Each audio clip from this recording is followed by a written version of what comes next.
All right, we're reading from chapter 12 in the first book, Don't Call Me Jupiter. Molly and I are just winding down our visit with Dad in Marblehead. He's taking us on to the airport to get on the next flight, where we're going to go catch up with Shelley and Chris in Cincinnati. And when it's time for the next leg of our trip, Dad takes us all the way to our seats on the plane and makes a point to introduce us to the attractive stewardesses. While he's flirting, I tap Molly's shoulder. I miss the sound of Chris's voice, and I'll bet she'll do something to crack us up when we get there. She will. I miss Mom, too. I wish I was flying home with Chris and Shelley. Dad happened to hear what Molly said. You wouldn't want to miss meeting my parents, would you?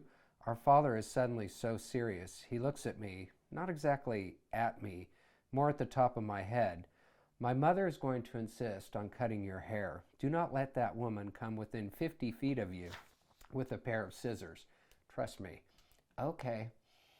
I'm not trying to scare you. I just want to prepare you. And then he says goodbye in 4 languages, kisses our cheeks, and walks away.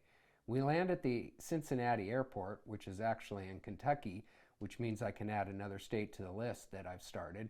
Shelley, Chris, and Grandpa are waiting to greet us when we get off the plane.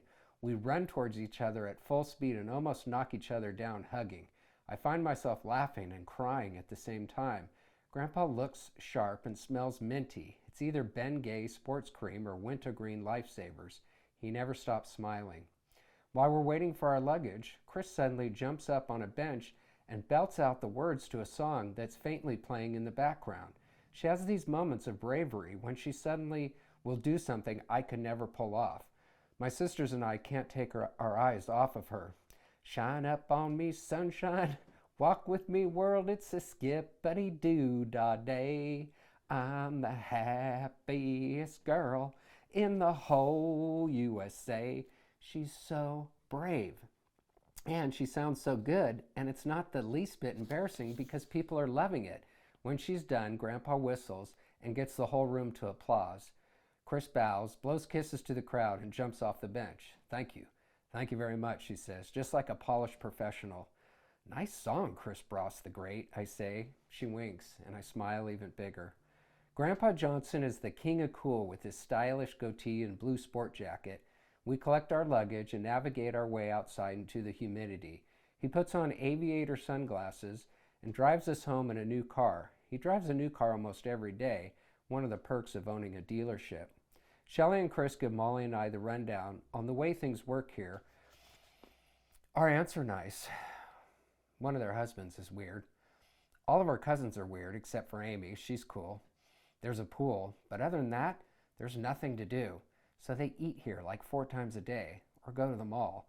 Gag me. Grandpa lies in the sun all day listening to baseball on the radio. Reds fan. For a white man, he's practically black. When he gets sweaty, he looks like a wet cigar, but with more wrinkles. I can hear you, Grandpa says, laughing.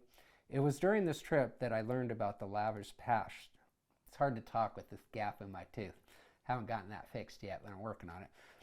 It was during this trip that I learned about the lavish past my mother would never talk about.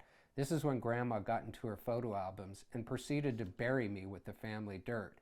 I found out John was our next door neighbor. John left his own 5 kids behind, moved to San Francisco, and married our mother.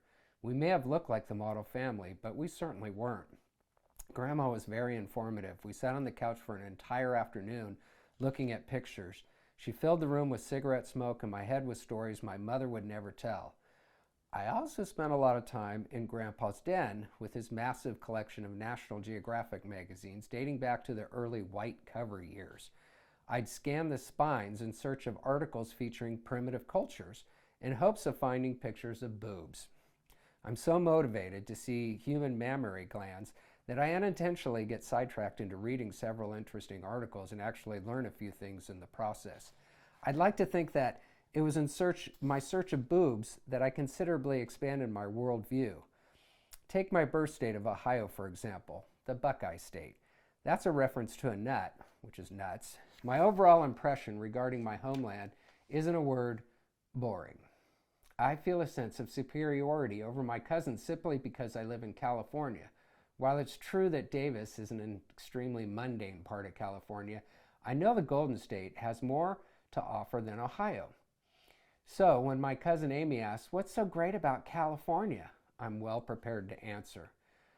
Sunshine, surfing, skiing, Hollywood, Disneyland, more national parks than any other state, the highest and lowest point in the continental United States, the oldest and tallest trees on earth, the Golden Gate Bridge, the Gold Rush, hot tubs and movie stars. What does Ohio have? Fireflies. Okay, but that's about it. We'll stop there today. Thanks for tuning in for another Page Turning Tuesday with Tom. I'll see you next Tuesday. Thank you. Bye.